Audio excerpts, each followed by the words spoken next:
Bonjour à toutes et à tous, c'est Stéphane pour la chaîne Foilier, je vous remercie de me retrouver chez moi et donc chez vous. Le procès aura donc duré 4 jours. Hier a eu lieu le quatrième jour d'audience, quatrième et dernier jour d'audience. C'est mon café que vous entendez, hein. Je ne reconvertis pas ma chaîne en chaîne d'ASMR. Et cette dernière journée a été une sorte de paroxysme de ce qu'on a pu voir depuis le début de la semaine. À savoir des plaignantes parfaitement dignes, deux avocates qui plaident de façon bouleversante, de façon remarquable, face à Gérard Depardieu qui comparaissait pour deux plaignantes, suite donc aux plaintes de deux plaignantes pour agression sexuelle répétée pour l'une d'entre elles. On sait évidemment que Gérard Depardieu a d'autres affaires sur le dos, on sait qu'il est tout à fait possible que prochainement ait lieu un procès pour viol sur Charlotte Arnoult devant les assises. Et puis on a vu tout ce qui a été sorti récemment, ses anciennes interviews, on a vu également tous les propos qu'il a pu tenir avec Yann Moix, et donc Gérard Depardieu n'a pas énormément dévié de ce personnage qui vraiment est un dinosaure d'un ancien monde qui ne comprend pas, et qui, en plus de ne pas comprendre, donne l'impression de se satisfaire dans son rôle de pouvoir. C'est-à-dire que d'un côté, il ne comprend, je pense, réellement pas les évolutions du monde, mais d'un autre côté, il sait très bien qu'il fait des choses qu'ils ne doivent pas faire. C'est assez paradoxal. Je pense que Gérard Depardieu fait partie de cette génération qui sait très bien qu'il a franchi la ligne rouge pendant toute sa vie, mais qui ne comprend pas pourquoi c'est un problème. Et puis son avocat, Maître Assou, qui a vraiment dépassé les bornes, qui s'en est pris extrêmement violemment de nouveau à Charlotte Arnoult, alors que Charlotte Arnoult, ce n'est pas du tout son procès. Il s'est quand même adressé à elle pendant une vingtaine de minutes jusqu'à la faire craquer et quitter l'audience. C'est ignoble. On va voir tout ça ensemble. C'est la quatrième et dernière journée d'audience. Merci à Marion Dubreuil pour son travail. Merci à l'AVFT d'avoir accompagné les deux plaignantes pendant tout le procès, pendant tout l'avant-procès bien évidemment. Merci à Iéna de m'avoir donné autant d'indications sur ce qui s'était passé dans ce tribunal. Et donc l'audience a repris et c'est l'avocate, Maître Durieux-Diebolt, qui a ouvert du coup cette journée hier. Et elle disait, cette affaire Depardieu nous ramène à d'autres affaires, Pellico, le Swarneck, etc. Il y a des points communs entre toutes ces affaires de violence sexuelle. Le premier point commun, c'est la silenciation des faits. Tout le monde savait. La différence avec l'affaire Pellico peut-être, c'est que dans l'affaire Pellico, les seules personnes qui savaient étaient les personnes qui s'inscrivaient sur Coco, dont on pouvait déjà suspecter qu'ils avaient des intentions mauvaises, tandis que là, les personnes qui savaient autour de Gérard Depardieu étaient les autres personnels dans le milieu du cinéma. Tout le monde a peur pour son poste, et je comprends que les gens aient peur pour leur poste. Je ne suis pas en train de dire « vous êtes tous des lâches de ne pas l'avoir dénoncé et vous devez le payer », c'est pas ce que je dis. Mais en revanche, le silence des personnes autour permet du coup le fait que ces actes-là soient perpétrés pendant des années. Et c'est ça qu'il faut changer. C'est ça que nous, les hommes, nous avons besoin de faire évoluer le plus rapidement possible. Parce que peut-être que vous n'êtes pas un violeur, très bien, félicitations. On va quand même pas se féliciter de ne pas avoir violé des femmes. Mais si vous et moi, on continue à laisser passer dans notre entourage du sexisme, des agressions sexuelles, des propos misogynes, etc., eh bien on participe finalement à cette culture qui permet aux hommes qui utilisent du coup ces procédés pour asseoir leur domination, de continuer à le faire, puisqu'ils ont notre validation. Maître Durieux-Diebolt qui dit « Pour l'affaire Depardieu, on peut remonter à plusieurs décennies. On a entendu 4 femmes en 2007, en 2014, en 2015. Ce sont des faits qui se sont accumulés. Ce qui a permis à M. Depardieu de commettre ces faits, c'est la prescription. Ces femmes ne peuvent plus aller devant la justice. Sans la prescription, il n'y aurait pas 2 femmes sur les bancs des parties civiles, mais 20. C'est le pot de terre contre le pot de fer. Il s'en prend à des petites mains de techniciennes. On a abouti à un système d'impunité. Un témoin dit hier, il dit ce qu'il veut et il fait ce qu'il veut. Au moment des faits, Amélie était ignorante de la mise en examen de M. Depardieu pour viol sur Charlotte Arnoult. On a laissé ces femmes à disposition de Depardieu sans les protéger. Depuis sa mise en examen, il a tourné 9 films très intéressants quand on sait que l'un des arguments principaux utilisés par Maître Jérémy Assou pour défendre Gérard Depardieu, c'était de dire que c'était la mort de Gérard Depardieu, que aujourd'hui il ne pouvait pas combattre à armes égales, que les féministes avaient tout pouvoir. En fait, depuis la mise en examen, il a tourné dans 9 films. Donc voilà, tout va bien pour Gérard Depardieu. Je vous ai parlé de la puissance artistique La puissance économique de Depardieu. L'essence de la violence sexuelle, c'est l'appropriation, l'humiliation, tout à fait. C'est la conséquence du coup d'un rapport de pouvoir, d'un rapport de violence. Toujours concevoir le viol comme un rapport de pouvoir et de violence, et certainement pas comme, je sais pas, un truc de pulsion, un truc d'homme qui ne s'empêcherait pas, un truc de désir sexuel. Non, vraiment, c'est la conséquence d'un rapport de pouvoir et de violence. Quand il touche le corps des femmes, Depardieu exerce sa puissance sur elles. C'est très exact. Ces femmes, celles qui sont sur les bancs des PC, celles qui ont témoigné hier, elles ont parlé d'humiliation avec des larmes aux yeux. Elle s'appuie sur Triste Tigre de Neige Sino pour développer cet argument de la domination. L'avocate d'Amélie évoque aussi un mépris de classe. Il ne pelotait pas Fanny Ardant, mais des figurantes. Il y a deux choses qui peuvent expliquer ça. Un mépris de classe, c'est une analyse qui me convient tout à fait, que je pense très forte et très intelligente. Et puis il y a probablement aussi le fait que Gérard Depardieu, comme tous les hommes qui se pensent très puissants et qui sont des autoritaires, c'est aussi assez soumis à l'autorité, paradoxalement. Et donc il n'oserait pas non plus s'en prendre à quelqu'un dont il estime qu'elle aurait le pouvoir de lui nuire. Il va le faire sur des personnes dont il a à peu près la conviction que ça restera à peu près sans conséquence. Une technicienne décrit une agression sexuelle commise par Gérard Depardieu. Vous avez toute la presse et le grand public qui va expliquer qu'elle ment, c'est pour son argent, blablabla. Comédienne comme Fanny Ardant qui en parle, soudainement on va l'écouter. Oh, il y aura toujours des personnes pour expliquer qu'elle exagère, etc. Bien évidemment, mais vous voyez ce que je veux dire. Elle cite une régisseuse qui dit « Il aime bien mettre les gens mal à l'aise pour exercer son pouvoir sur eux. Il y a socialement de toute puissance qui peut se traduire par de la sexualité. » Alors, c'est très intéressant, mais donc il est fort avec les faibles avec les forts, très précisément ce que je viens de vous expliquer. Attention, moi je ne suis pas d'accord avec cette partie-là, ce n'est pas de la sexualité. La sexualité, c'est un rapport que l'on a la chance d'entretenir avec une personne qui éprouve le même désir pour nous. S'il n'y a pas un désir mutuel et un consentement évident, tacite ou explicite, il n'y a pas sexualité. Il y a rapport de violence. Il y a violence sexuelle. Et donc, quand on dit Gérard Depardieu impose de la sexualité, il impose du harcèlement sexuel. À la limite, je veux bien entendre ça. Mais la sexualité ne peut pas être unilatérale. Vous ne pouvez pas exprimer la sexualité envers une personne si c'est unilatéral. Si jamais vous faites ça, vous êtes à minima dans du harcèlement sexuel. Et à maxima dans de l'agression sexuelle, voire du viol. Peut-être que vous l'appréciez comme acteur dans Cyrano. C'est aussi un homme d'argent qui approche les dictateurs, c'est vrai, qui aime le pouvoir, mais surtout c'est un agresseur sexuel. Alors voilà, ça c'est très fort. C'est très très fort. De la part d'une avocate de le dire alors qu'il n'a pas été condamné pour ça. Très courageux, j'ai énormément d'admiration pour maître Karine Durieux-Desbottes, vraiment bravo. L'affaire est simple. La défense a voulu vous faire croire pendant 3 jours qu'elle était compliquée. C'est une stratégie de l'embrouille. Personnellement, je traite quasi exclusivement d'affaires de violence sexuelle. Je n'ai jamais vu un tel audiencement. Amélie est une ensemblière reconnue pour son travail d'après les témoins. Elle essaie d'arranger les choses. On n'est pas sur le profil d'une fille, d'une affabulatrice qui va accuser Depardieu sur un tournage. Alors de toute façon, disons-le, les faux témoignages existent, les faux témoignages sont rarissimes, les faux témoignages représentent 2 à 5-7% en fonction de certaines études, grand maximum des faits qui sont portés devant la justice. Les faits portés devant la justice représentent 1% des agressions sexuelles au total, donc il y aurait 0,2 à 0,7% de fausses accusations, ça n'existe pas. Je veux dire, si on veut penser d'une façon générale la question des VSS, garder dans un coin de la tête la question des fausses accusations, c'est une erreur. Une erreur, ça n'existe pas. Ça n'a pas de sens de dire ça. Elle est restée calme, posée, elle a décrit les faits sans s'emporter.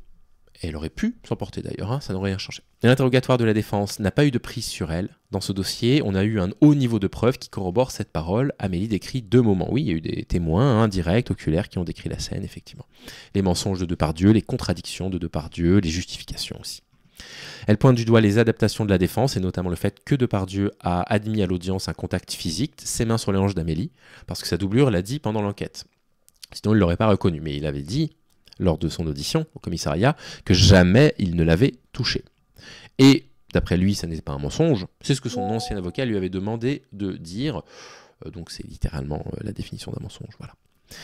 Si les témoins de la défense n'ont rien vu, ce n'est pas parce que ça n'a pas eu lieu, c'est qu'ils regardaient ailleurs à ce moment-là, ou qu'ils n'étaient pas là. Non seulement ils n'ont rien vu, mais ils n'ont entendu parler de rien du tout, ni altercation verbale, ni remontrance. Pour eux, il y a non-événement, parce que dans ces faits, nous avons eu une réaction immédiate, un choc traumatique sur le moment des faits.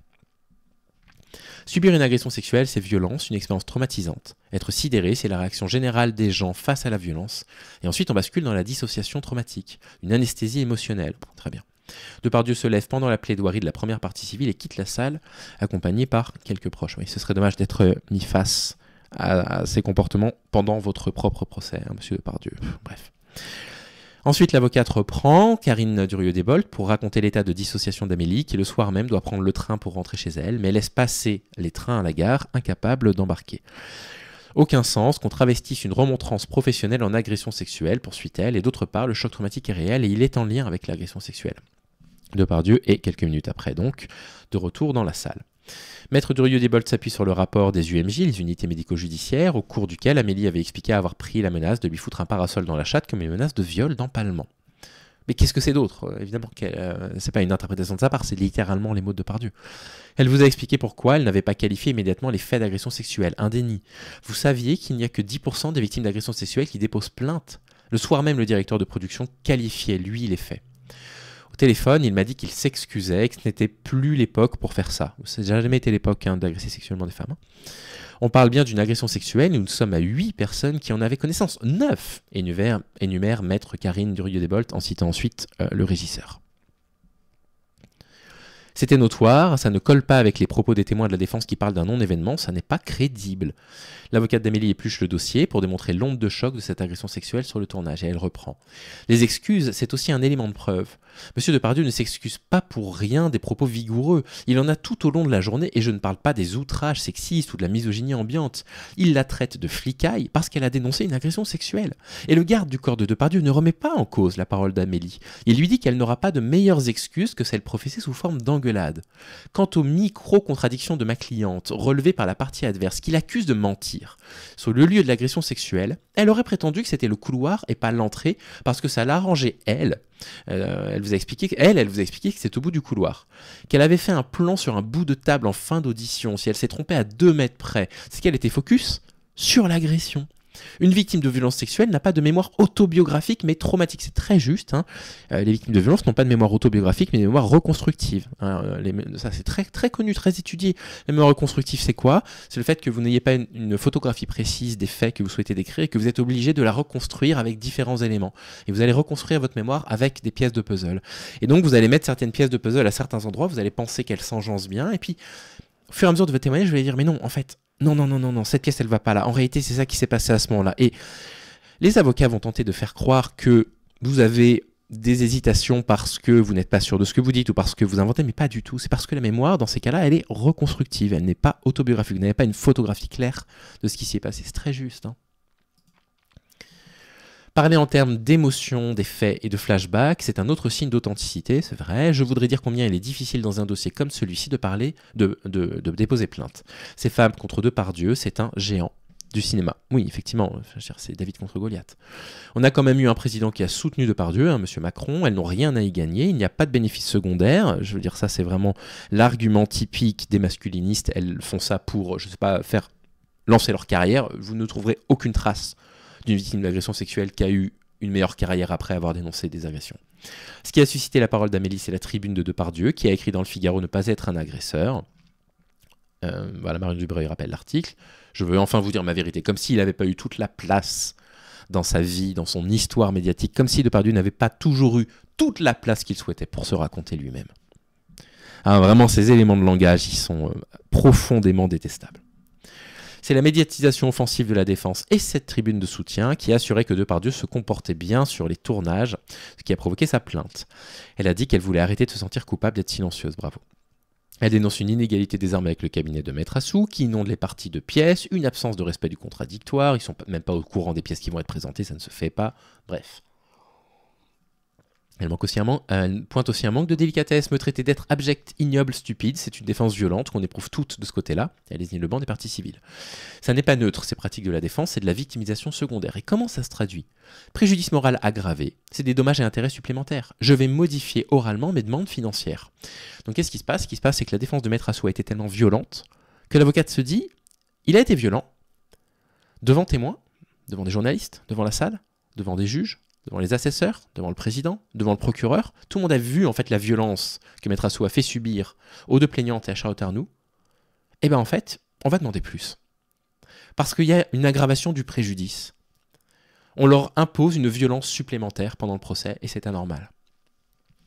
J'ai demandé 12 000 € pour préjudice moral et professionnel. Bon, on s'en fiche de ces chiffres-là. Mais bref, elle demande plus et elle a raison. Ensuite, c'est maître Claude Vincent qui plaide. Claude est un prénom épicène, en l'occurrence, c'est une avocate. Elle plaide pour Sarah. Bite, chatte, grognement, t'as la chatte qui mouille, alors ça te ferait jouir. Bon bref, voilà l'emmerdeuse qui fout la merde pour rien, pipi, caca, grossièreté. Propos salaces, injures à voix haute, grossièreté toujours portée sur le sexe, tu vois ce que tu loupes en parlant de son sexe, bref. Elle mélange les propos attribués à Depardieu avec un ton gouailleur et la manière dont lui-même et ceux qui l'entourent qualifient ses propos. Je suppose que, quand elle a dit ces mots-là, c'était désagréable à entendre. Tous les mots que je viens de prononcer ne sont qu'une partie de la procédure. C'est ça Gérard Depardieu sur un plateau. C'est ça l'ambiance qu'il impose. Non, on ne peut pas séparer l'homme de l'artiste. Ce n'est pas qu'un acteur. Et là où c'est très juste de rappeler ça, c'est qu'effectivement, ça n'est pas Gérard Depardieu acteur qui est jugé actuellement, c'est Gérard Depardieu homme. Ok ? C'est lui, c'est pas les rôles qu'il a joués, c'est pas il était bien dans Cyrano. C'est le Gérard Depardieu homme qui est jugé actuellement. On ne se pose pas la question quand on juge un boulanger de la qualité de ses baguettes. C'est très juste. Il n'est pas les rôles qu'il a joués. Il est misogyne parmi les misogynes.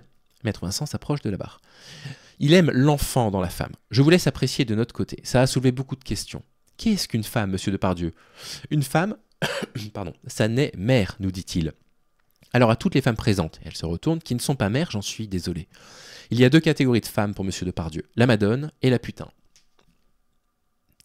Tellement puissant de dire ça, c'est tellement la théorie féministe qui a été écrite par tellement de femmes, racontée pendant des époques et re-racontée parce que ça avait disparu, qui arrive à point nommé dans un procès utilisé par une avocate qui a compris qu'on n'était pas en train de simplement juger les faits d'un homme, mais qu'il y a un système derrière qui construit cet homme, avec toutes ces croyances misogynes qui sont rabâchées, et que cet homme est protégé par ce système de croyances que nous, les hommes, on continue à maintenir en refusant de dénoncer ces propos-là.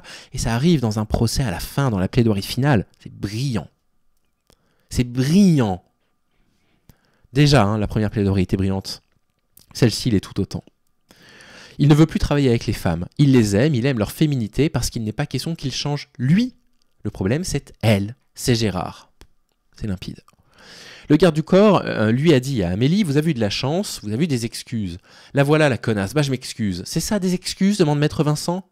On ne s'excuse pas quand on est Depardieu. Il méprise les femmes et les classes. Il y a lui et les autres.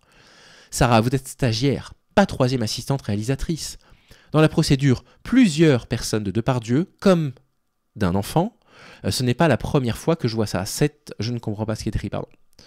Voilà, je le passe. Gérard Depardieu, c'est un adulte misogyne qui a adopté une défense misogyne. C'est un cas d'école du sexisme, je suis entièrement d'accord. Karine Durieux-Desbolt a eu droit à ma chère amie. Jamais ils n'ont prononcé correctement le nom des parties civiles. Un agresseur défendu par un agresseur qui a agressé tout le monde dans cette salle, poursuit maître Vincent. Alors elle fait référence à l'avocat qui effectivement a agressé verbalement Charlotte Arnoux, les plaignantes, les avocates, etc. On a cru qu'on allait nous humilier qu'en nous traitant d'hystériques, ce qu'ils ne comprennent pas, c'est qu'on est fiers d'être femmes. Je vais plaider en tant que femme pour les femmes. Quand on minimise, quand on tolère, quand on dit que le film, il faut qu'il se fasse, comment voulez-vous qu'on dépose plainte quand on dit à Lucille en 2014 qu'on ne va pas arrêter le film pour une petite costumière? Quand Sarah en 2015 dit que Depardieu lui met la main dans le slip et que tout le monde rigole, on a vu qu'on ne les prenait pas au sérieux pendant 4 jours. Sarah, elle le dit. Tout le monde savait. Si tout le monde sait et que personne ne dénonce, comment des jeunes femmes, le petit personnel est le courage. La seule chose positive qui en sortira, c'est cette souffrance commune qu'elles ont partagée. Elles se sont soutenues, ne se sont jamais lâchées. Il utilise tout pour humilier les gens. Ses propos, cette ambiance, ces mots abjects par lesquels j'ai commencé, ces mots qui me restent en travers de la gorge, c'était en permanence toléré par tout le monde. Comment dénoncer quand tout le monde tolère? On est toujours sur la plaidoirie de maître Claude Vincent. C'est brillant, hein? J'ai demandé à Sarah si elle aurait déposé plainte si elle avait continué dans le cinéma. Je ne sais pas, m'a-t-elle dit. On nous dit que c'est un complot, mais elle a de l'anticipation, Sarah. Et le complot, soi-disant complot, commence le 2 septembre 2021 dans l'après-midi, quand elle envoie à son ami « Gégé me touche depuis hier, ça me rend dingue, j'ai envie de lui mettre une claque. » Et ça continue. Bah meuf, te laisse pas faire. Retire sa main, tu lui dis. Et elle répond, oui, je me retire à chaque fois. Je dis non. Sarah s'est confiée. Elle s'est confiée à plusieurs personnes. Elle nomme ses amis, des professionnels du tournage, sa belle-sœur, sa famille. Maître Vincent rappelle aussi les répercussions sur la santé de Sarah qui souffre de fibromyalgie. On a toutes subi des agressions sexuelles pour lesquelles on n'a pas déposé plainte. On n'a pas le temps, pas l'énergie pour passer notre temps dans les commissariats, parfois parce que l'on ne sait même pas qu'on en a le droit. Sarah, elle voulait faire son travail. Il faut faire ses heures quand on est intermittent. Quand elle dit « je voulais gérer », c'est ce qu'on nous impose. On l'a vu dans cette salle. Dire, pleurer, ce serait une marque de faiblesse. C'est aussi ça, la beauté du patriarcat. Ironique, la beauté, bien sûr, vous comprenez bien. Sarah, elle a fait comme on fait toute une fois que ça s'est passé, que la situation est passée. On sourit. On a le droit de sourire, d'être qui on veut. Sarah, c'est la gentille à l'audience. Bah oui, elle n'a pas balancé. Quand je demande à l'audience, à Gérard Depardieu, ce n'est qu'une agression sexuelle, il dit « c'est plus grave que ça, plus grave que ce qu'elle dit, plus grave qu'une main aux fesses ». Et là, il se rend compte. De toute façon, dit-il, je ne lui ai pas mis de main aux fesses. La juridiction sera contente d'apprendre que mettre une main aux fesses d'une jeune femme par menace, contrainte, surprise ou violence n'est pas une agression sexuelle. Depardieu a sa propre définition de l'agression sexuelle. Je ne suis pas que cet homme qui touche. C'est ce qu'a dit Gérard Depardieu à cette barre avant de se rattraper. Maître Vincent fait allusion à l'article du Time dans lequel il admettait des viols dans sa jeunesse. Elle cite « C'est pas des viols, il les force pas, elles sont saoules, ils sont là. Sarah aussi était là. » C'est ce que je vous dis. Maître Vincent fait valoir 10 000 € au titre de préjudice. Vous comprenez bien qu'elle demande des préjudices, c'est parfaitement normal. Catherine Lemagresse, donc vous savez, de la VFT, qui les a soutenus, plaide à son tour pour la VFT, constituée partie civile, l'Association européenne contre les violences faites aux femmes au travail. Elle dit « Le cinéma est un milieu qui favorise l'ambiguïté, un milieu marqué par la précarité. Quand Sarah dit « je gère », c'est pour travailler, dire qu'elle n'est pas un souci, pour pouvoir être embauchée sur un prochain projet, surtout ne pas faire de vagues, ne pas être à la source du problème. Dans cette affaire, la stratégie de l'agresseur, c'est Gérard. Le pouvoir économique, un film se monte sur son nom. Je pense que ça a été mal retranscrit, malheureusement. J'ai du mal à comprendre ce qu'elle écrit. Choisir sa victime, des femmes précaires, sans prendre le risque qu'elle dénonce. Il attaque les personnes vulnérables. Il n'attaque pas toutes les femmes, nous sommes d'accord. Il isole les personnes qui l'agressent. C'est la victime qui a un problème, qui n'a pas de sens de l'humour, stratégie de l'agresseur. La victime va finir par rire elle-même de sa propre humiliation pour retrouver le collectif. Les équipes de tournage euphémisent les violences, banalisent, ce n'est pas si grave, il n'est pas méchant, ils le déresponsabilisent, ils le montrent comme un enfant. En tant qu'être humain, nous ne choisissons pas comment nous allons réagir face à un acte traumatique. Elle n'a qu'à partir, elle n'a qu'à lui mettre une claque. Le travail, c'est le lieu de la dépendance économique. Les marges de manœuvre de réaction sont très restreintes. Catherine Lemagresse souligne que les deux victimes ont réagi. Elles ont choisi de désamorcer la situation en faisant de lumière. Elles ont dit non, mais elles n'ont pas été entendues. Catherine Lemagresse plaide aussi la victimisation secondaire. Et on la cite. « Mes camarades avocates ont été exposés à une défense sale et misogyne. Elle souligne l'importance du faisceau d'indices concordants. Témoignages des victimes, témoins indirects, réitération, répercussions, etc. Monsieur Depardieu n'est pas poursuivi pour harcèlement, mais il faut en parler. Le harcèlement peut aussi être environnemental. Même si les propos grossiers ne sont pas adressés à une personne en particulier, il est constitué quand il est adressé à la cantonade. La solitude a souvent été le sort des victimes, mais ce procès est le signe d'une solidarité en chaîne. Nous voulons que les femmes et les filles puissent évoluer dans des espaces sans être importunées, sans avoir peur. Ce procès participe à ce changement, à la lutte contre l'impunité. Monsieur Depardieu a été décrit comme un être sensible, mais c'est aussi un agresseur. On peut être excellent voisin, bon boulanger, bon père de famille. Tout ça n'a rien à voir avec les agressions que l'on peut commettre. La conduite en état d'ivresse d'un bon père de famille n'enlève pas ses qualités. On peut être un agresseur sexuel et bon pour son entourage ou non. C'est le procureur qui requiert qu'on assure qu'on ne fera pas le procès du cinéma. On a approché la procédure des assises, mais ce n'est pas une audience criminelle. Vous allez partir en délibéré avec l'entière procédure. C'est un simple dossier d'agression sexuelle, cela ne veut pas dire que les faits ne sont pas graves, précise le procureur. Le procureur dénonce une stratégie de saturation de la part de la défense s'adressant au public. Mesdames et messieurs, soyez tranquilles, vous ne déciderez rien. C'est le tribunal qui décidera, poursuit le procureur. Et il faut être autre chose qu'une machine à calcul. Cette audience a été la saturation d'un seul point de vue du dossier. La défense donnera son avis après. On verra si elle veut sulfater les parties. Le procureur reprend la chronologie déjà argumentée par les parties civiles dans leur plaidoirie, le message envoyé à Sarah à son ami, etc. Il en vient à Amélie, il écarte l'hypothèse d'un simple savon professionnel, sous-entendant qu'on n'implique pas un directeur de production pour si peu. Il revient sur les excuses, etc. Et il précise, une agression sexuelle, c'est pas... Bon, je vous lis, désolé, ce que le procureur a dit. Une agression sexuelle, c'est pas grand-chose. Une main aux fesses en termes de temps, en termes de violence, c'est autre chose. C'est très vite fait, même si c'est puissant pour celle qui le subit. J'aime pas trop cette minimisation. Quelle raison est-ce que Sarah aurait de mentir? Je pense que le tribunal a la réponse. Il y a les confidences à son ami, à sa famille, à des professionnels sur le plateau, tant elle est marquée, sous-entendu, elle ne ment pas. Il évoque l'incapacité avancée par Depardieu, par la défense qu'il puisse être seul avec Sarah. Bon, tout ça est évidemment un tissu de mensonges, on en a déjà parlé. Il rappelle que des témoins corroborent le témoignage d'Amélie, quand elle a été contrainte, bref. Gérard Depardieu invoque aujourd'hui le droit au silence, mais il a fait le choix de s'exprimer d'une certaine façon. Il dit avoir contesté le contact physique en garde à vue pour suivre les instructions de son avocat. On a donc les victimes qui maintiennent les dires, un mis en cause qui modifie ses dires 2 fois à l'audience. Quant à la personnalité de Depardieu, il est pleinement accessible à la sanction pénale. Vous allez donc déclarer Gérard Depardieu coupable de ces agressions sexuelles. Quel est le mobile? Est-ce que c'est qu'une habitude de parler de sexe, de joindre le geste à la parole? Est-ce qu'on a des pulsions sexuelles? Est-ce qu'on cherche à se décharger? Je ne sais pas. Mais matériellement et dans l'intention, vous avez des agressions sexuelles. Vous avez des femmes en situation d'infériorité, en dépendance économique. J'aurais énormément à dire à ce que dit le procureur. D'accord, je suis en profond désaccord avec une grande partie de ce qu'il dit. Mais quand il revient au fait que ce qu'on doit juger, c'est la matérialité du fait, et il dit on a les éléments matériels pour prouver l'agression sexuelle, là il a raison. Tout le reste, on sent que, voilà, question féministe, ici, pas...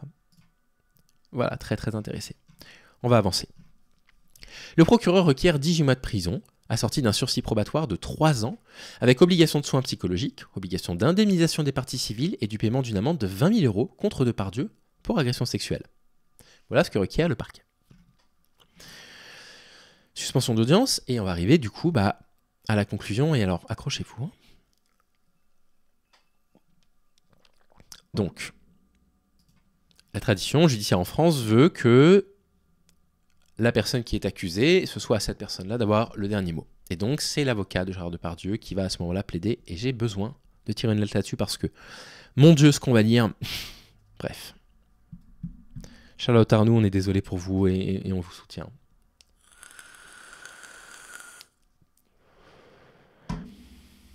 Allez, on termine avec la plaidoirie de Jérémy Assou, l'avocat de Gérard Depardieu donc. Il remercie le tribunal et les procureurs pour le temps d'audience.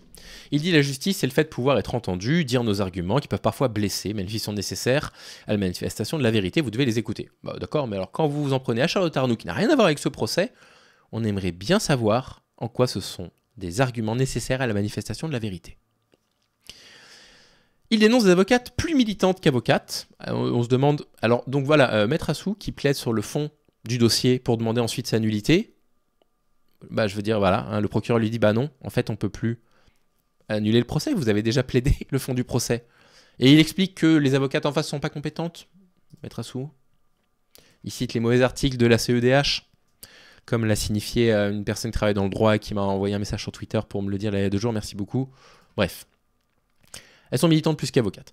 Elles ne supportent plus que l'on se défende. Je veux dire, lui qui a monopolisé la parole. Il faut être aliéné, comme l'était un certain nombre de personnes sous l'URSS de Staline, sous la terreur. Le fait de se défendre était déjà une suspicion.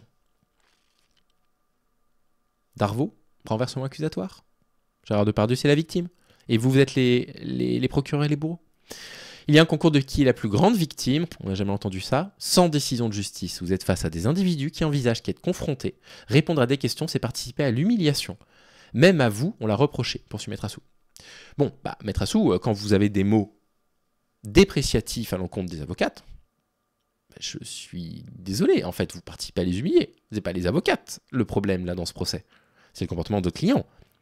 Quand vous expliquez que Charlotte Arnoux ment et que vous allez faire tout ce qui est en votre pouvoir pour qu'elle n'obtienne pas justice, alors que Charlotte Arnoux n'est pas concernée par ce procès, vous l'humiliez. J'humilie les gens et on peut pas dire que je les humilie. Où est-ce qu'on est en 41? et je ne parle pas de la cause, je parle des droits de la défense, une balance, un équilibre.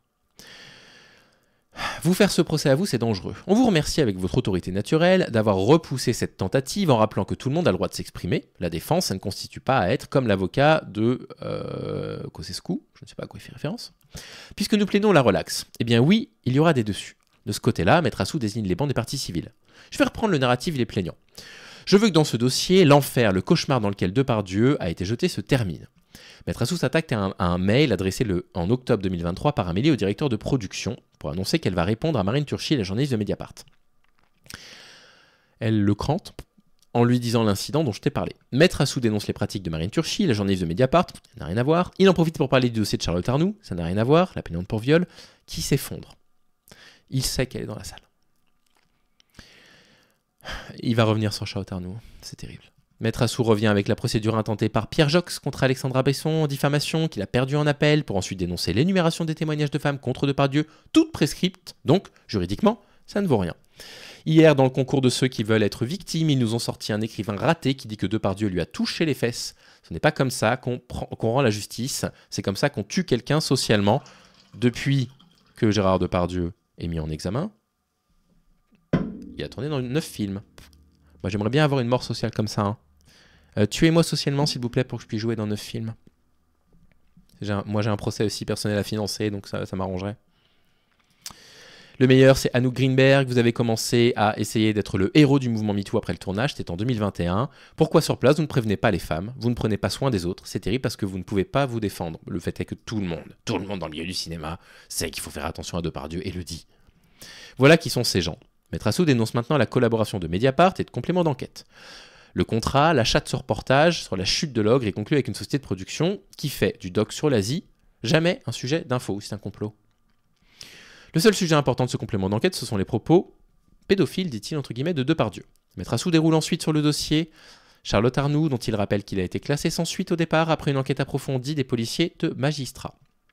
À partir de Marion Dubreuil, Charlotte Arnoult a déposé plainte avec constitution de partie civile pour obtenir l'ouverture d'une information judiciaire pour viol. Depuis, Depardieu a été mis en examen dans ce dossier. Le parquet de Paris a même requis un procès criminel en août dernier. Voilà.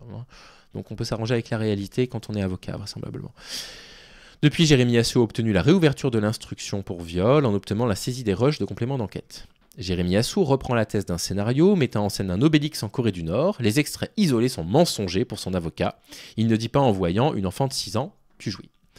Bref, bon, c'est lui-même au départ qui avait dit oui, il faut qu'on reste sur les faits et qu'on ne déborde pas. Il déborde sur Charlotte Arnoult, sur le complément d'enquête, sur Mediapart, bon bref. Le président de la République s'en mêle et avance qu'il y a un décalage entre le son et l'image, mais Delphine Ernotte assure que son constat d'huissier à l'appui, et moi je continue de dire que ce n'est pas vrai. Il y avait un montage illicite. L'affaire avec France Télé est audiencée à la rentrée, poursuit Jérémy Assou, qui explique désormais avoir été empêché de défendre ses thèses sur les plateaux traditionnels et avoir pu le faire chez Cyril Hanouna. Oui, bah, vous avez eu la plus grosse audience possible, quoi. J'ai fini par obtenir de récupérer les rushs. De la même manière, je le dis à ces dames, Jérémy Assou se tourne vers les parties civiles, si vous êtes si à l'aise, acceptez mes demandes d'actes. Mais depuis complément d'enquête, je suis atomisé. Il rappelle que Karine Durieux-Desbiol, donc l'avocate d'Amélie s'est rappelée, représente aussi Charlotte Arnoult, et l'une des femmes qui a témoigné hier avait déposé plainte pour agression sexuelle pour des faits prescrits. Vous êtes tellement connue, tellement brillante, que tout le monde s'adresse à vous, dit Maître Assou, s'adressant à Corinne Durieux-Desbiol. Là, vous commencez peut-être à comprendre qu'il y a une organisation avec la complicité du parquet. Les patrons, c'est Mediapart. C'est affolant. Je ne saurais vous répéter que si un jour vous avez malheureusement affaire à la justice, n'allez pas vers un avocat médiatique, allez vers un avocat qui est spécialisé de son dossier. Là, on voit la machination, on voit l'influence, l'ensemble des personnes à qui on demande comment ils ont eu à connaître l'affaire par Mediapart. Imaginez-vous donner tout le dossier à un témoin, vous imaginez le scandale? Moi, j'ai été honnête. La déontologie, c'est ce qu'elle m'a appris mon auteur, maître François Guibaud.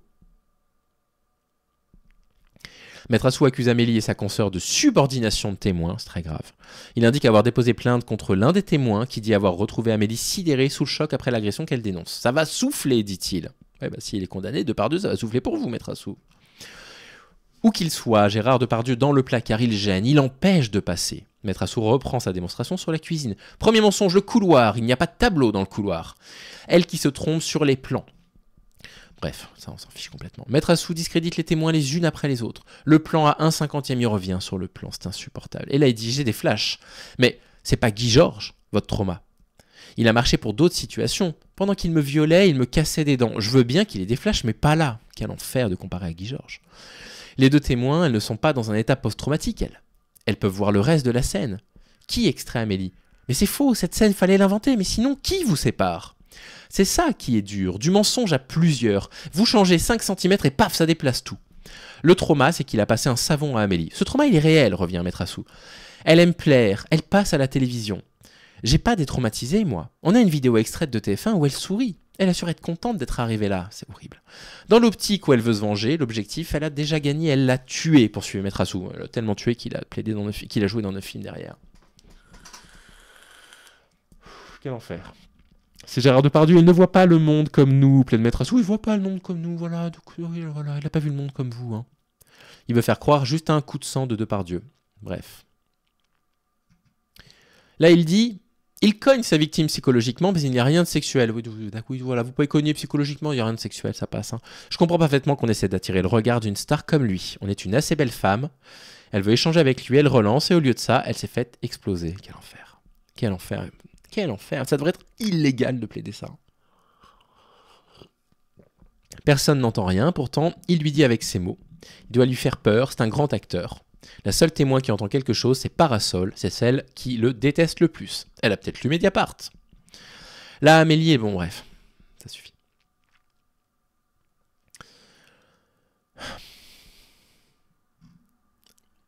C'est de la vengeance. Il y a Anouk Greenberg et Charlotte Arnoux, il revient sur elle, qui vient tous les jours au procès le voir pour soutenir ses amis.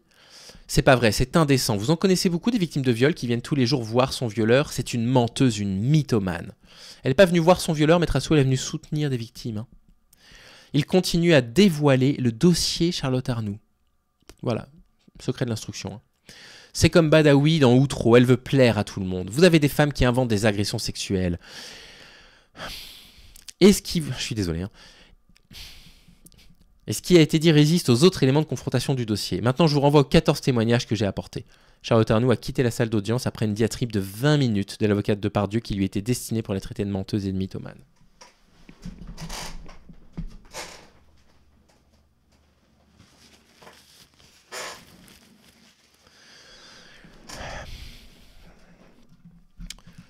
Ça fait 3 heures que Jérémy Assou plaide.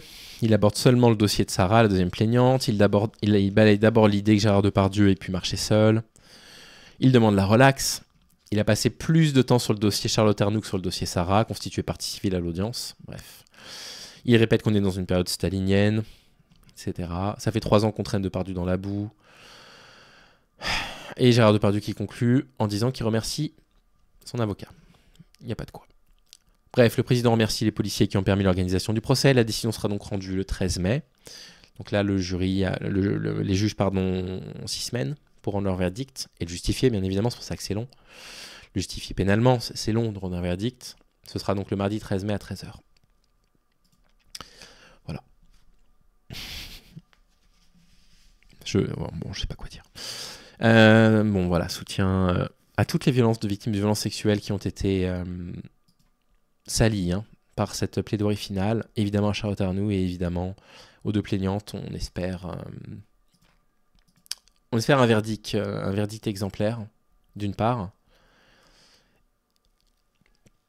Et naturellement qu'on espère aussi que derrière ça amène un changement dans le milieu du cinéma, parce que ce qu'on veut, c'est pas que le symbole de la violence masculine aille en prison, ça ne ferait rien avancer à rien. Ce qu'on veut, c'est un changement structurel profond, et on a vu plein de dysfonctionnements quand on sait qu'il y a des référents VSS et agressions sur les plateaux de tournage et qu'on découvre que ces mêmes référentes ne sont pas formées, c'est juste, voilà, ils disent pour que le CNC ne mette pas trop leur nez là-dedans. Oui, on a une responsable référente sur le plateau, vous inquiétez pas. Bref, voilà. Je m'arrête là. Bonne journée les amis et désolé des horreurs que j'ai pu lire sur cette chaîne pendant ces 4 épisodes. Salut.